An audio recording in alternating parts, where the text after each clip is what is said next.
நான் தான் ரசத்தை குடிச்சிட்டு 3 குளுக்கோஸ் எடுத்துட்டு வந்து உட்காந்துருக்கேன். இந்த ஒரு ஃபுட் ஃபெஸ்டிவல் வச்சோம்னா எதுக்கு இவ்வளோ கூட்டம் வருது? இன்னைக்காவது நிம்மதியாக நல்ல சாப்பாடு சாப்பிடணும் பூரா அங்கே வர்றாங்க. ஒரு சாப்பாடு எப்படி இருக்கணும், அதை சாப்பிட்டோன்னா என்ன சொல்லணும், நம்ம வாவ் அப்படி சொல்லணும்ல. ஆனால் சாப்பிட்ட ஆம்பளூர் என்ன சொல்கிறான், வாவ். அதனால தான் இங்கே வந்துடுது. இன்னைக்காவது போய் நிம்மதியாக ரிலாக்ஸாக ஒரு புது ஐட்டமாக சாப்பிடணும். ஏன்னா இதெல்லாம் என்ன செய்யும் தெரியுமா, காலையில் 7 மணிக்கு யூடியூப்பை பார்க்குங்க.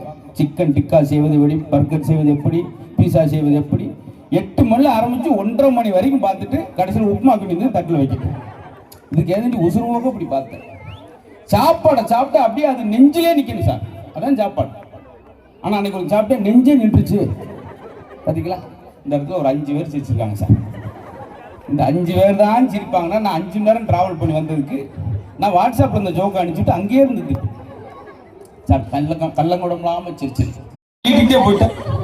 இதுதான் நம்மளுக்கு தேவையான்னு கேட்டேன். பார்த்தீங்களா, சிலர் வந்து சொல்லுவாங்க, சார் காது சரியாக கேட்கவே மாட்டேங்குது சார். டாக்டர் நீ சொல்லியே கேட்காத காது நான் சொல்லியே கேட்க எதுக்குப்பா தேவையில்லை.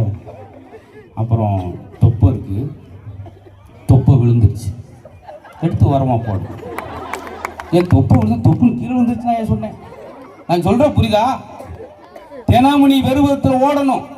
யார் வத்தில், யார் வத்தியா? ஓ வாக்கிங் போனியா, நடந்தேவா? அப்போ நான் வாக்கிங் நான் டூலரே போவேன்.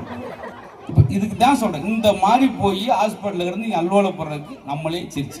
ஏன்னா போய் சொல்லுவாங்க, டாக்டர் சொல்லுவார், கால் வலிக்குது, வலதுதோட வலிக்குது சார்.